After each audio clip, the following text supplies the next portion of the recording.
super excited to introduce this upcoming webinar/podcast with Lou Brown. He dives into tax advantage strategies with selling and renting out single family homes in a way that he does it to make it profitable, easy, and fun. We also talk about trusts and all the amazing things that you can do with trust for asset protection and tax strategies.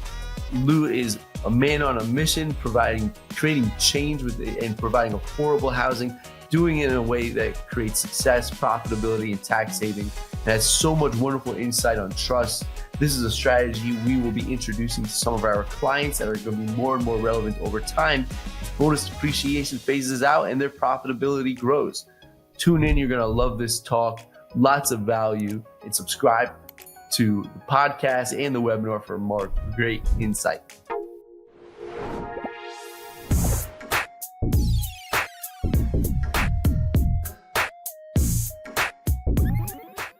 All right, guys, I am joined by Lou Brown. He has lots of expertise and experience in a variety of areas of real estate and also in trusts and trust tax strategies. He coaches on real estate and advises on topics relating to real estate and trust and entity structure and opportunities that will not only help you build a successful real estate business, but also some strategies to reduce your taxes and create asset protection with trusts. So we have a whole lot of stuff that Lou and I can riff on today. We could probably have multiple episodes, but I'll respect your time, Lou. I really, really appreciate your time today.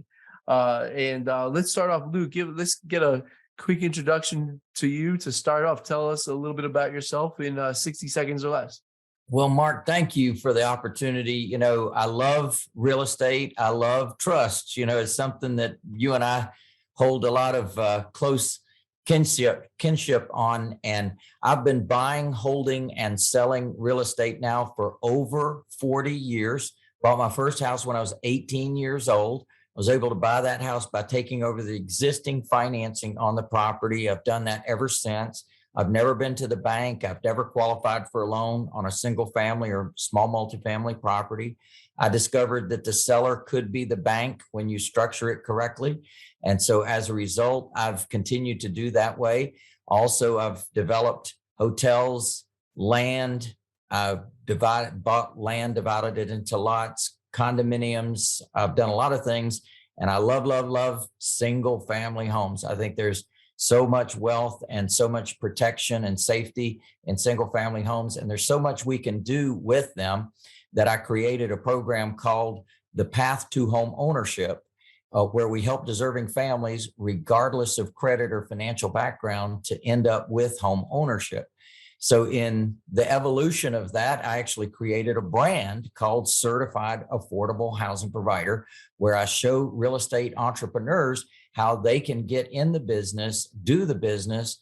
And now I have licensees all across America and in fact in other parts of the world that are doing exactly that. They're helping deserving families end up with home ownership and actually becoming the bank for them as well. So there's a lot of financial side to what we do and tax strategies for sure, because we're taking all the elements that are available in real estate and putting it together under one brand and offering the Path to Home Ownership also is an amazing path to tax savings and path to zero taxes as well.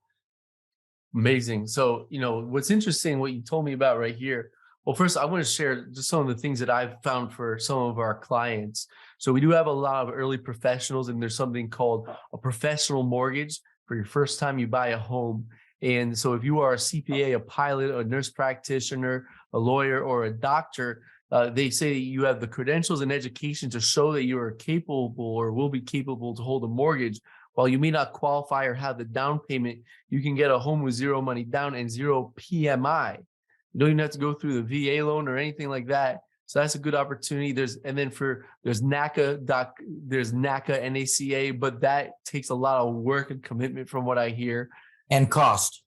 Yeah, I hear it takes a lot of energy. If you could go through it, you'd be all right. But it is, from what I hear and from a handful of people, it is a lot of work to go through NACA, right? Yeah, ours is a lot easier, and NACA is very expensive as well in terms of there's a burden put upon the seller to have to eat a lot of those costs. So we Interesting. I do didn't know it a that. different way. We're actually helping deserving families to get into home ownership. Then while they're living with us, we're helping them build their credit, build their down payment. And eventually, when they get good enough credit or down payment, they can get a new loan from the bank if they choose to, or they can remain in our in-house financing program and we'll finance them for the next 40 years. That's really cool. Like what I've found is for so many people, just getting that first mortgage is so hard.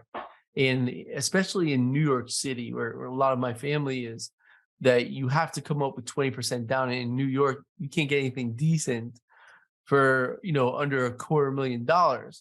And if you have a normal salary, it's really hard to come up with $50,000 living in that city. So, when there are it's great to see that there are opportunities out there. And just getting that first home creates a whole world of opportunities as you build your equity. It's just amazing what other doors that's going to open.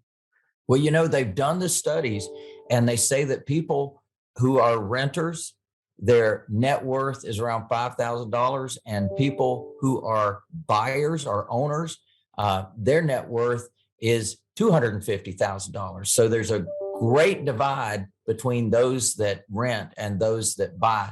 So we really encourage that. I was raised in apartments. I was raised by a single mom immigrant to this country who came over on the Queen Mary. She was a war bride and everything was going to be great, and ended up just being the two of us against the world.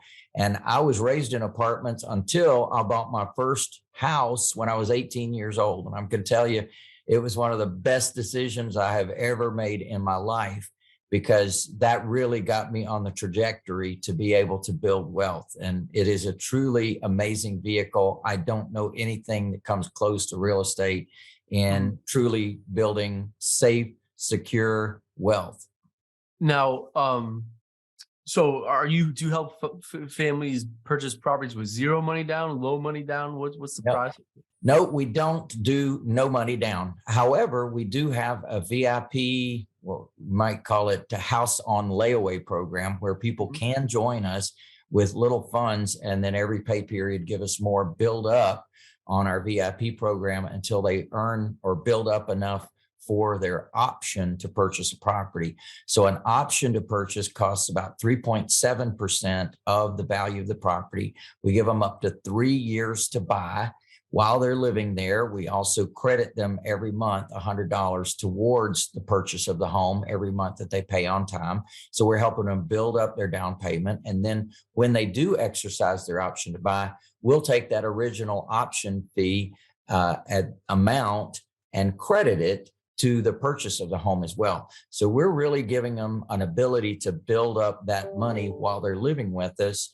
And then when they get to 10%, we convert them to our in-house financing program, 10% of the value of the property based upon the option that they signed with us. And that number becomes the value of the property at that time. And then we require 10%, which we deduct their original option fee and their rent credits from. Nice. Well, that sounds really helpful for someone just starting off. Now, then I think about this from your perspective here, right? When you compare this to just selling a home outright, that's ordinary income when you're flipping a property. But if you make them your tenant first, you have a fixed asset, and the disposition is now a capital gains asset. And once we convert ordinary income into capital gains income, you're going to have so many more opportunities to defer or eliminate the tax liabilities in that. And we'll talk about how you can do that within a trust in a little bit, but there's also obviously the obvious answers are the 1031 exchange is another option, but we'll talk about some things that'll maybe put the 1031 to shame. That's called, also known as pain and suffering, is a 1031 tax deferred exchange. No, we actually have developed a tax strategy that I think you'll appreciate as a tax advisor, because so we have 4 levels to our program. It's rent to own, in-house financing, and cash sale. So in the tax code arena, well, rent and rent to own, that gives you depreciation write-offs. Well, a lot of tax advisors say you ought to do straight line method, which is 27 and a half years. I don't say that. I say a house is made up of component parts, and the IRS lets you write off those component parts over 5, 7, and 15 years. So we componentize the house, also known as cost segregation, and we take those component parts and write them off a lot faster. So that creates a loss, that creates big losses. Now let's go into the next arena, which is the in-house financing. And as you know, that now can be spread over many, many years. So your capital gain is spread over many years. And in that arena, you're only taking your gain as you receive it. So it's spread out over a long time. You can use those losses in your rent and rent to own portfolio to offset the gains, which is now ordinary income, in your long-term portfolio and long-term note acquisition portfolio. And then finally, when those folks get good enough credit, good enough down payment, and pay you off, now you have cashed out. When you cash out, of course, that's ordinary income, and all of the capital gain and everything would be due then. However, you've got this big pot of money, losses from your rent and rent to own, that you can offset that ordinary income gain and zero out your taxes. And then any other money as it's coming in, imagine that going into a vehicle that defers the gain forever, literally forever, not only your lifetime, your children's lifetime, your grandchildren's lifetime, and even plus 21 years before it becomes taxable. Yeah, so I mean, those are all really awesome opportunities. And you know what else is awesome is you don't need real estate professional tax status to use depreciation to offset capital gains from your rental portfolio. So these are some tax strategies. Even if you have a W-2 and this is your side hustle, you could still use the losses from your cost seg and to offset capital gains from your rental portfolio. And now let's say you have rep status and you use your depreciation to bring you in a $0 tax bracket. Married filing joint, roughly your first $80,000 of capital gains is untaxed at the federal level. So if you get some cap gains and you spread it out, instead of recognizing that gain all in year one, you break it out into a 5-year installment sale. Now you have the opportunity to have that. It's kind of like a capital gains standard deduction that eats it up year after year after year and can potentially eliminate a good chunk of capital gains tax, drive it into the lower capital gains or $0 cap gains bracket. And here's a little extra bonus that I learned from Dominique Molina of the CTC called the reverse wash sale. If you find yourself in a $0 cap bracket with all these strategies and with cost seg, and you have some stock that's at a higher value than you bought it at, why not sell it and buy it back at a higher basis? So let's say you do that a few years. Every year, you could potentially add $80,000 to basis and eliminate $80,000 of taxable capital gains in the future. Lots of cool things when we combine different elements of strategies and look at all your sources of income and assets. Yes, it's like throwing everything in the basket and seeing, kind of sifting and sorting and seeing what falls out the bottom. And with proper planning, and that's one of the reasons we created the path to home ownership the way we did, because we're helping people, and that's a wonderful thing. And we do that on purpose, with purpose. In fact, our mission is to transform lives through affordable housing, to empower families and individuals to enjoy the American dream of home ownership.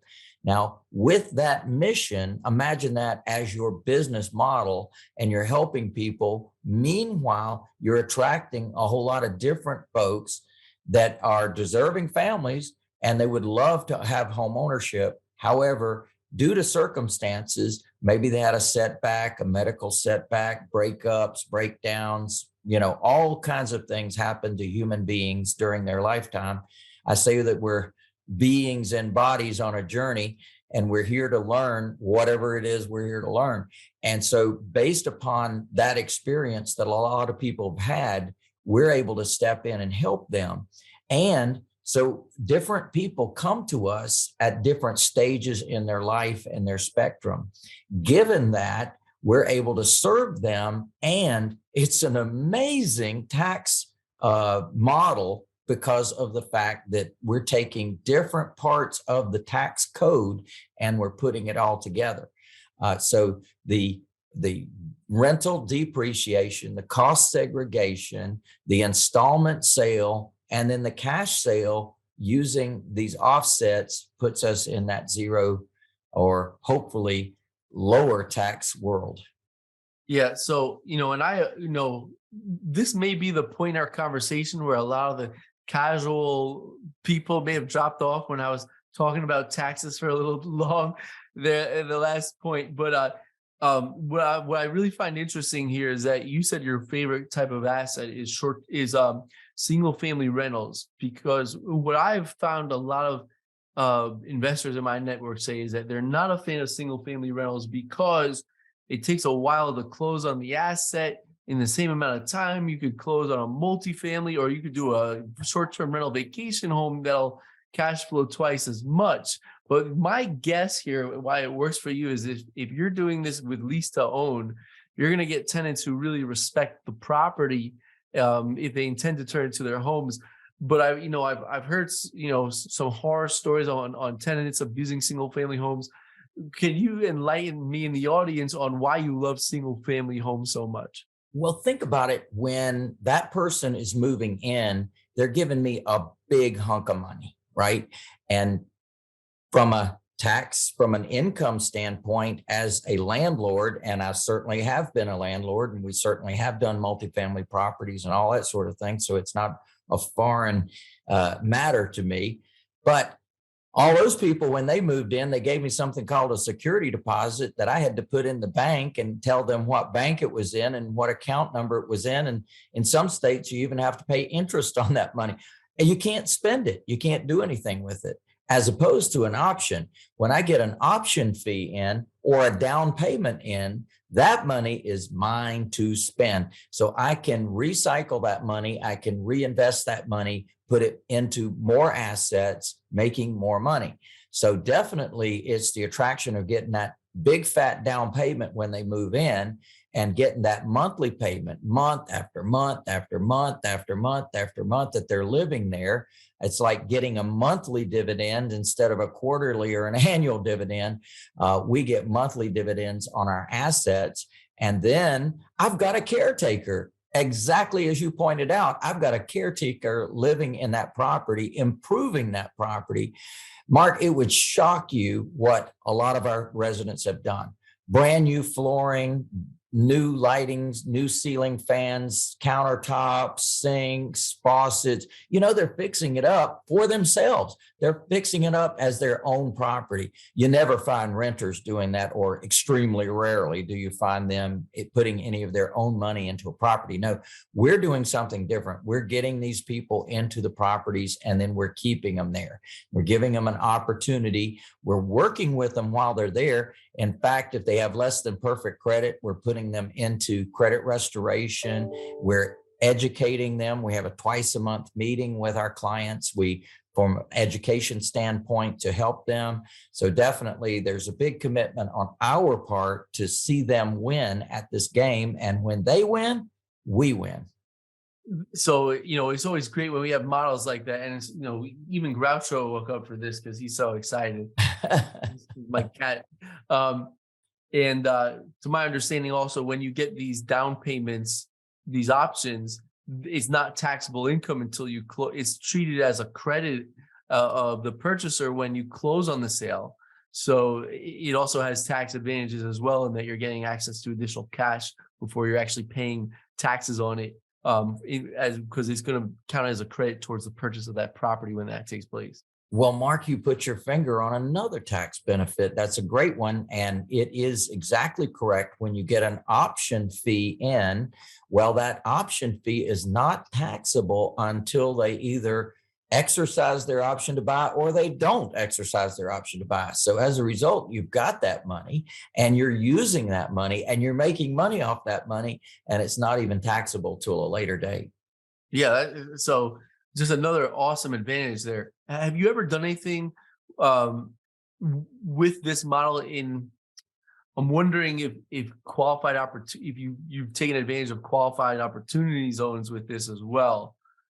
That's another whole level that absolutely could be done. You know, there's 8,800 opportunity zones around the country.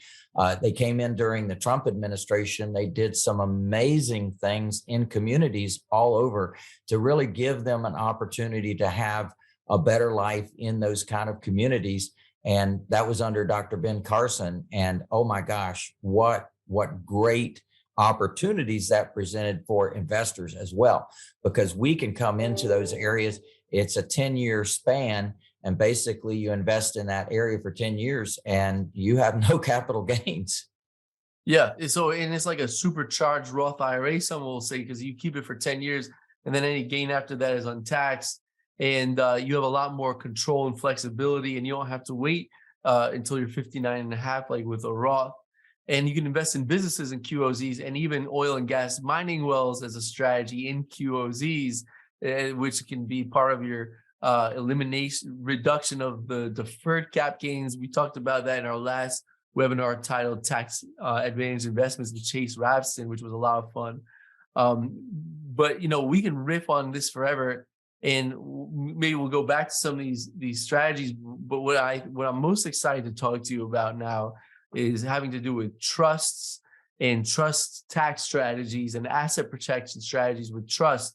So there's so many ways when you understand how the tax code works with trust, that almost anyone who pays a decent amount in taxes. So let's say you are paying more than $0 in taxes after all these strategies. So let's say you have a high paying W-2 job and you're like a normal person paying more than $20,000 in taxes. Now we're with our clients to implement some trust. And one of the reasons why our practice is diving into this strategy is because with bonus depreciation phasing out by 20% every year, it's going to get harder and harder to use cost seg to bring you down to a $0 tax bracket.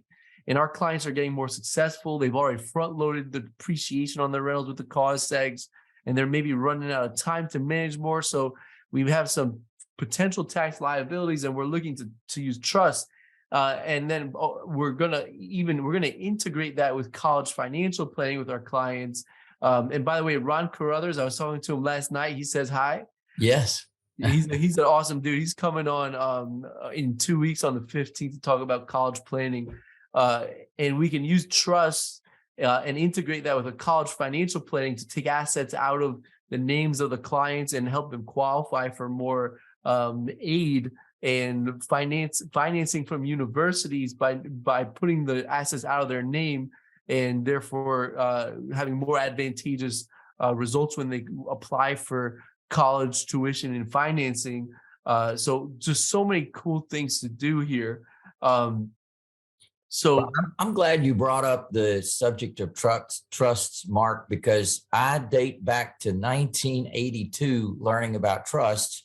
And it was the government that forced me to learn about trusts.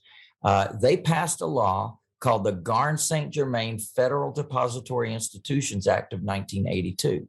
Now, backstory is I was able to buy my first property at 18 years old by taking over the existing financing on the property. It's called an NENQ loan, non-escalating, non-qualifying loan. And for $45, you could step in and take over someone else's financing. It was perfect. It was wonderful. And we know that the banking industry is the banking industry, and all that Congress is bought and paid for by the banking industry. So what did they do? They passed a law that put an end to that. They were allowed legally to put the due upon sale clause in the mortgage. So everybody, when they read paragraph 17 or wherever it is in your mortgage, due upon sale, when you sell your home, you have to pay off the loan. So I got to reading that law, And what did I find? 1701 J3D6C, way down in the law, I found exceptions. And one of the exceptions is when someone places their own property into their own trust for estate planning purposes, the lender is prohibited from calling the loan due. Now, here, fast forward over 40 years later, that's still in effect. Isn't that interesting? So, in other words, there was a reason they put that loophole in there. Why? Because Congress people, of course, when they adopt trusts and they might buy their property and then later want to put it in trust, they don't want the lender to have the power to call this loan due upon sale. So sure enough, here we are. We're in this learning phase. And I realized that when a seller places their property in trust for estate planning purposes, when they use a particular type of trust, so I teach a thing called land trusts, and land trusts convert real estate into personal property interests. In other words, in a land trust, you have an interest in the avails and proceeds, which may flow from the trust. So what happens is your interest in a property held in a land trust is only personal property. So imagine that a personal property trust comes along and purchases that beneficial interest. So I figured all that out years ago. I've been teaching people that for over 40 years now. And it's the funnest thing ever, because when you learn that, number one, you can do that yourself when you've got the right paperwork. And I've got a whole system that I teach around what to do and how to do it, provide the paperwork digitized so people can do their own. And then what happens is you've now got this wonderful asset that you did not have to go to the bank. You did not have to qualify for loans. And you've got the benefit of the income off of it, the down payment money. And eventually when people pay you off, it's a beautiful thing. So that's really where I started with, was a very low cost, easy to use trust that really made a whole lot of sense. However, the land trust and personal property trust have no tax benefits. So then when people find themselves with W-2 income, 1099 income, they've got these big hunks of money coming in on an annual basis, and they want to offset that. I had to find another vehicle. And Mark, we certainly did, didn't we? Yes, we did. You want me to talk about that? Yeah. Oh, absolutely. And we're going to be, this year, we're going to be doing a lot of it with our clients. We're super excited, but take it away. Let's talk. Let's get into it. So what I found was that a lot of my people were becoming very, very successful with real estate. I've been teaching since 1986. And so sure enough, I found that when that was occurring, then sure enough, they would use up their depreciation. They would use up their other tax vehicles, and they would end up making money there. Then I had other people joining me. They were professionals. They were dentists, physicians. I've got CPAs. I've got every tax professional, attorneys. I've got all kinds of folks that joined us, and they've got this ordinary income coming their way like a freight train that they got to pay for every year. And so I was looking at that, and I've looked at different kinds of trusts, and everybody needs to understand there's about 30 different kinds of trusts. So when you hear the word trust, that doesn't necessarily mean you know what you're talking about. And the same is true with professionals that say the word trust. Well, there's other vehicles out there that they are not familiar with. So when you take this information back to your tax professional or others in your world, they may never have heard of this before, and they may even question it to say, well, if it's that good, why haven't I heard about it before? Well, there's things that are suppressed. And if you're like me, conspiracy theorist 101, I know for a fact that things are suppressed and information is not allowed to be out there for the general public. However, it's available for all of us if we find out about it. Well, sure enough, I found about this amazing vehicle, which is, I call it a dissing trust. I really call it the elite trust because it's what the elites use. And what this type of trust allows you to do is it's discretionary, meaning that the trustee of the trust can declare any money that comes into the trust as corpus to the trust. And that means that all of that money, whether it's the sale of a property or income from a property, all of that money can come in and be claimed as corpus to the trust. What that means is no taxes, baby. The taxes are deferred, not that they're for free, they're deferred until 21 years past the death of the final beneficiary, whenever that might be. So literally generations to come can avoid the taxation on the capital gain corpus. So surely when I recognized and realized that, I realized that we had an amazing vehicle here to work with. And, seeing is believing. There's actually a place on a 1041. So everybody else files a 1040, but trusts file a 1041 tax return. Well, sure enough, right there in the document is the place that you can put this deferral. So I love that. And as I've gotten deeper and deeper into this, Mark, it's been an amazing journey. And I've been using now, I'm into my 5th year, and I've been teaching others how to use these. So remember, I've been doing the land trust and personal property trust since 1983. But now to tie in with this new entity that was very hidden, that's actually been around since before the IRS was invented and created as a tax collection agency.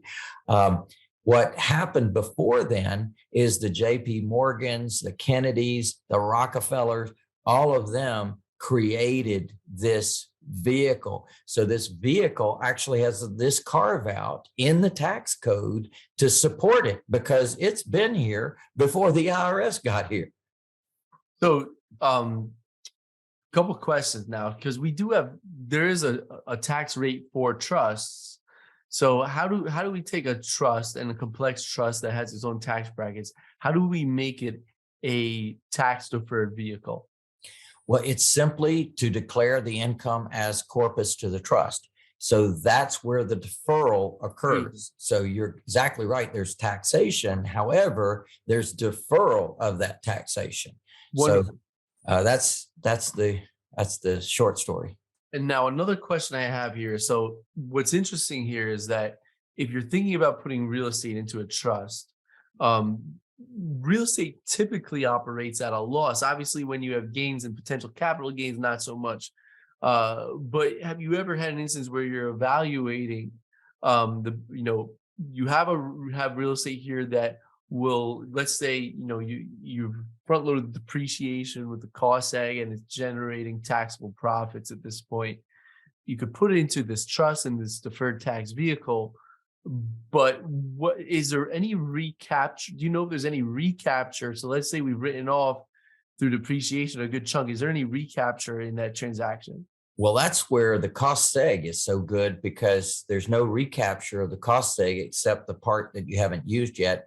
But other than that, there's no recapture of that. So that's one way that you lower the overall gain on the property. Now, the rest of the story, though, is that you're not gifting or giving this property to the trust. You're actually selling it to the trust. So when you sell it to the trust doesn't have any money today. It just got started, right? So what can the trust give you? It can give you financing tool. So it can give you a note back. So you personally, let's say you personally were selling your property to the trust, then you receive back from the trust a note. And it's a note with interest accruing, so that at any time that you might need some money from the trust, you go to the trust and say, give me some money. And now you've got the money if you needed any. And you're going to be shocked that I can't really come up with a good reason why I would need money out of the trust when the trust pretty much is going to own everything. Imagine that the trust owns your personal residence, It owns vehicles. It owns everything. And to describe it to people, I say, have you ever heard of the Kennedy compound, where all the Kennedy clan all have homes up in Hyannis, Massachusetts? And what they do is all of those homes are owned by the trust, and those vehicles are owned by the trust. And they were smart enough, Joseph Kennedy, he was smart enough to say, look, I don't know who my kids are going to marry, who they're not going to marry, who's going to sue who, what's going to happen, who they're going to intermarry. There's going to be other families and all that sort of thing involved. I don't want to put my work at risk. So therefore, I'm going to make these kids beneficiaries, but they cannot touch the money. They cannot touch the money. So in other words, the money continues. It continues to make money, and we make the kids beneficiaries. Well, the kids are going to benefit from that for years to come. So just imagine that opportunity just continues and continues and continues for generations to come, and the money is protected. Mm-hmm. Amazing. Now, what I'm wondering is, do trusts sometimes serve for some folks as an alternative to a prenuptial agreement? Absolutely, 100%. Imagine that the assets are already in the trust, and now you get married. Well, that has nothing to do with this. What happened before the marriage has nothing to do with marital assets. So what we actually created inside the elite trust is what we call a subtrust. So the kids, when they get married and they start creating their own assets in their own life, well, they can. And inside their subtrust, they can protect their assets. So they got the benefit of whatever comes down from the primary trust, or the mother trust, so to speak. It comes down, and then the beneficiaries also can have their own trusts for their own world. And then another cool thing that, and then there's also abilities to create charitable deductions with the private family foundation, right? Where we're donating our assets to a trust that's dedicated for charity. And, there's the opportunity to reduce your taxes by 60% of AGI. Bad, right? So you're just going to do it all at once, aren't you, Mark? We're just going to get into the whole myriad of things. So now, people really, truly, not you wouldn't do that, would you? Now, the truly wealthy in this country, they have a tax dodge extraordinaire, and we always think of them as really good do-gooders because, oh my gosh, they've got these foundations, and these foundations are building wings on hospitals, and they're building buildings at colleges and universities, and they're donating this, that, and the other thing.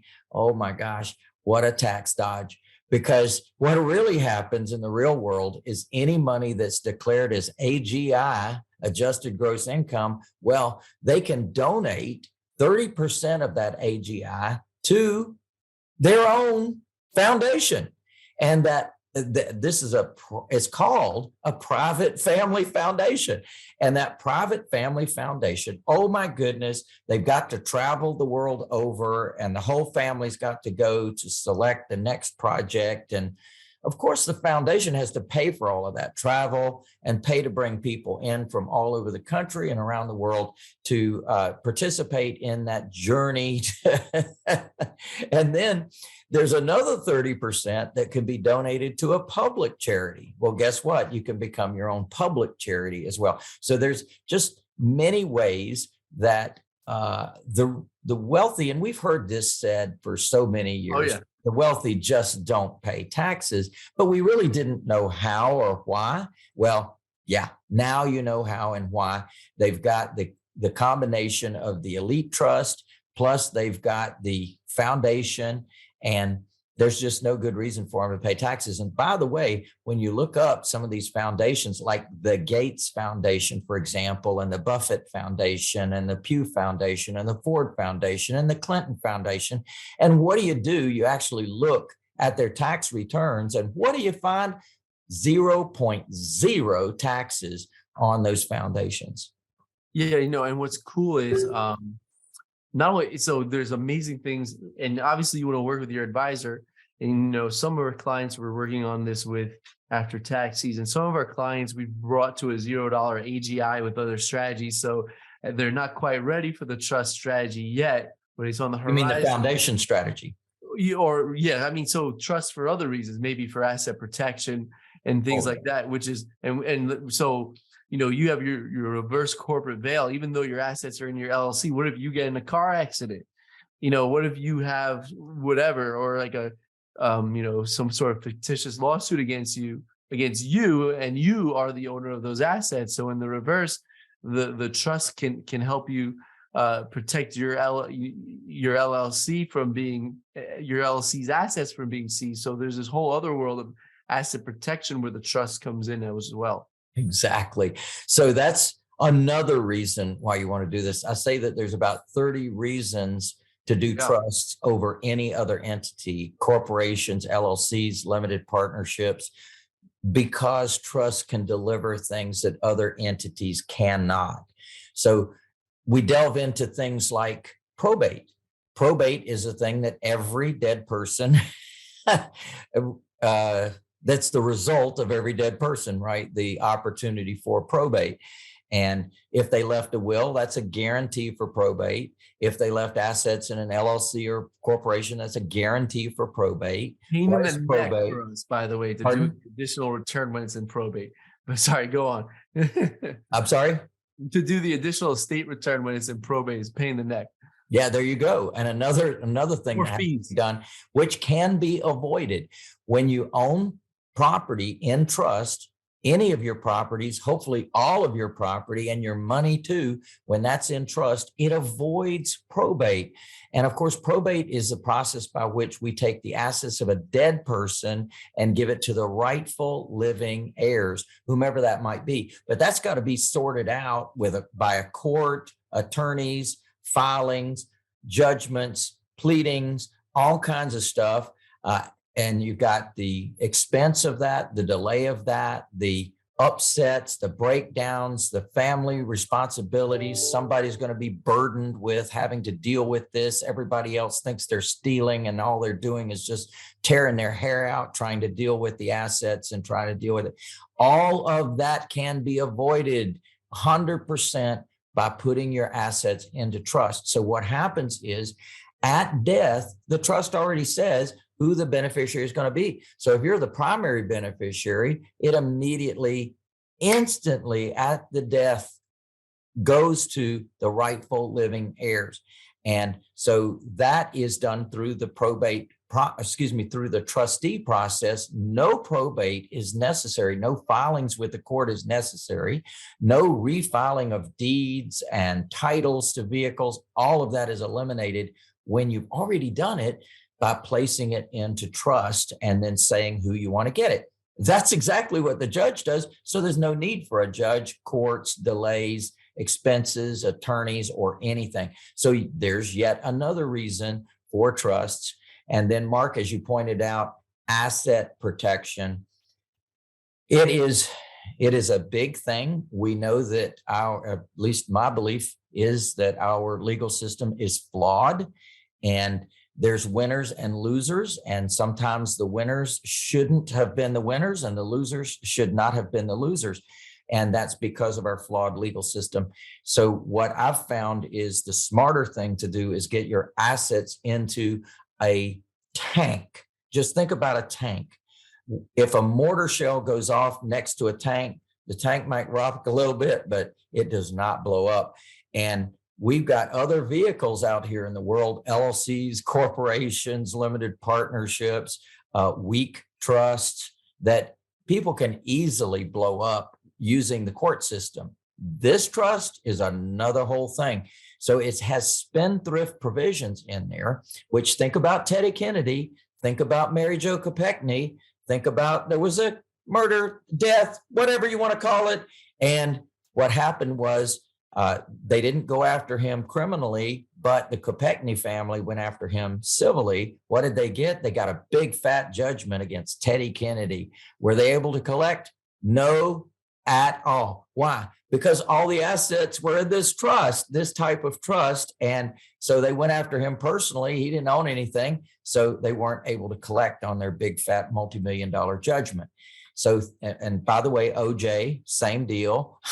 So we start to remember stories from our past and start to realize, oh my gosh, this has been around for a long time. I just didn't know about it. Yes. So, and what else is cool, and correct me if I'm wrong, but to my understanding, even with the trust and going through, and avoid, not only do you get to avoid probate, but you still see the tax advantages of the step up basis in the property. And as an additional advantage here, let's say you were on the fence on whether or not to do a cost seg this year or next year. And let's, for your client, and so we've done this actually, where the client passed away. Even though after the date of the death, we were still able to run a cost seg on the client's tax return. So we saw the benefits of the accelerated depreciation on that client's 1040, and then it went to be right away to be inherited by the heirs. And that basis went right back up to fair market value onto the 1040s and income statements of the heirs who inherited the property. Yes, correct. So, that's the cool thing about having assets in this type of vehicle, because what happens is it passes from generation to generation, and the kids, they just have their own personal tax returns that might not show a lot, if you know what I mean. Yeah, I mean, and they try to, I think they were trying to go against this. I mean, it's just insane how when you talk about generational wealth with real estate, I don't know of anything that's so much more powerful. Because even, if you have there's tons of strategies out there, but when you have a portfolio of stocks or other types of vehicles, you're not, the C Corp stock isn't going to get that step up to fair market value, right. Nor is S Corp stock. But, your ownership of that real estate that you've been using depreciation to offset the profits year after year. And then right when your heirs inherit it, the depreciation starts all over again from step one again. It's a beautiful thing. And so, you think about what you're trying to accomplish in life. You've worked hard. You want to keep what you've got. You don't want frivolous lawsuits to be able to take everything that you've already earned. And, I equate it to, there's somebody that's completely broke and they run into you and you've got a claim against them. What can you get? Absolutely nothing, right? So this, to me, levels the playing field, because nobody ought to be able to get nothing out of anybody if they didn't work for it, right? And so I think work for it and protect yourself. And I don't mean to teach this in any form or fashion as a way to get away with something. I'm just saying that when frivolous people are out there definitely using the system in order to collect, I want to be very cautious and think in advance that they could be out to get me sooner or later. And therefore, I want to make sure that I'm out of the line of fire. You look up and you don't find anything, that's the way you ought to look on public record. You say, can't find anything in your name worth having. So if everything has been sold to the trust and you don't own it anymore, to me, that's the perfect place to be. Awesome. So, so you have so many projects with the real estate, with the stuff that you're helping out with the trust, and I looked through your site, and there's just so many resources for people either looking for affordable housing, looking to get into real estate, looking for tax strategies. Where can people go to learn more about the stuff that you're working on? Definitely streetsmartinvestor.com. You want to know more about becoming a certified affordable housing provider, you can go to certifiedaffordablehousingprovider.com. And also you can get my book, Doing Good While Doing Well. It's getdoinggoodbook.com. You can get a free copy of my international Amazon bestseller right there at doinggoodbook.com. And that tells you more stories from our licensees from all over the country, many of which have adopted this type of trust in their world because they've evolved, right? They started with me with no properties, and now they're not only millionaires, but multimillionaires, and they needed a vehicle like this. So I'm very pleased that I was able to learn it and bring it to them, and pleased that I was able to be an expert in trusts because the government forced me to. And so, so it's kind of a pay it forward thing where I can share it with other folks. And by the way, those folks that are not ready for the elite trust, we still have the land trusts and the personal property trusts. And certainly I started all my folks with the land trust and personal property trust. But I'll leave you with these words: do not own anything in your own name in this country, period. That is the worst place you can be from a liability, from an asset protection, from a probate standpoint, is to own things in your own name. And encourage your parents and your grandparents to also get their assets into trust. Because who's that going to help? That's going to help you, because you're the one that's going to have to deal with that probate, pain and suffering, expenses, delay, and costs that could be avoided just because you paid attention to this podcast today that Mark is providing to you. So very smart on your part to be here. I have a full-blown webinar that teaches land trusts and personal property trusts, as well as the elite trust. And Mark is going to put those links here as well. So definitely love to have you explore and educate yourself, learn more. And I would love to see you at one of my upcoming events. Awesome. So tell us what your tell us what you do outside of work. What are some of the other things that in the world of Lou Brown? So I have a son and a daughter and a foster daughter, and I love spending time with them. And I have a granddaughter now and a new one on the way. Very, very happy from my son. So, you know, life is good. I spend time with them. I honestly, my work is my hobby. I love what I do. And so I spend a lot of time with my licensees. We have weekly meetings together, and I'm supporting and helping them grow their businesses. I do coaching and training and consulting. So as a result of that, it keeps me very busy. It's something that I absolutely love. Awesome. And do you have maybe an ask of the audience, or is there a big goal you're working on that? Well, absolutely. You know, I'm just one single person, and I believe that we can transform housing in America. I know for a fact that we have transformed many lives. Harvard has done the studies on people that grow up in apartments versus in homes, and kids that grow up in homes go on to a better life. They go on to higher education, they go on to more income, and they go on to more stable relationships. And that's a Harvard study that proves that. So it just goes on to show that you are making a difference in other people's lives when you help them to obtain home ownership. So it is a vision, dream, desire, and goal of what I do. And definitely, I love teaching others how to build businesses doing exactly the same thing. So my ask is just to explore. We have a one-day training called Wealth Builder Workshop, wealthbuilderworkshop.online, where you can join me for a whole $1 for a whole day.